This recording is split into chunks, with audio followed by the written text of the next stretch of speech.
Hi అండి. నేను dry fruits dark chocolate హెల్తీగా ఎలా చేసుకోవాలో చూపిస్తాను. దీని టేస్ట్ చాలా బాగుంది. డార్క్ చాక్లెట్ హెయిర్కి, స్కిన్కి చాలా మంచిది. దీన్ని చాలా సింపుల్గా చేసుకోవచ్చు. ముందుగా మనకి నచ్చిన డ్రై ఫ్రూట్స్ని తీసుకుని 5 నిమిషాలు వేగించుకోవాలి.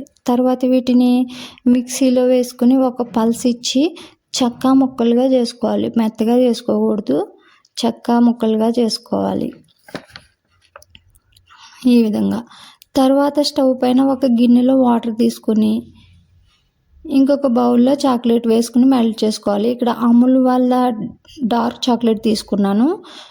దీంట్లోనే మీకు స్వీట్నెస్ కావాలంటే డైరీ మిల్క్ 50 రూపీస్ చాక్లెట్ కూడా యాడ్ చేసుకోవచ్చు. తర్వాత 2 టీ స్పూన్స్ పాలు వేసుకోవాలి.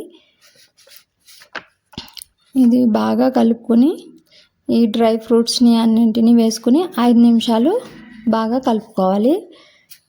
తర్వాత ఒక ప్లేట్కి నెయ్యి రాసుకుని పల్లీల్లోకి తీసుకోవాలి. ఇది మీ దగ్గర చాక్లెట్ మౌల్డ్స్ ఉంటే దాంట్లో కూడా తీసుకోవచ్చు. నా దగ్గర చాక్లెట్ మౌల్డ్ లేదు కాబట్టి ఒక ప్లేట్కి నెయ్యి రాసుకుని దానిపైన వేసి స్ప్రెడ్ చేశాను. ఇదంతా స్ప్రెడ్ అయిన తర్వాత ముక్కలుగా కట్ చేసుకుని ఫ్రిడ్జ్లో 20 నిమిషాలు పెట్టి తీసుకుంటే టేస్ట్ చాక్లెట్ రెడీ. ఇంట్లో అందరికీ నచ్చింది. టేస్ట్ చాలా బాగుంది. ఒకసారి ట్రై చేసి చూడండి. టేస్ట్ చాలా బాగా వచ్చింది.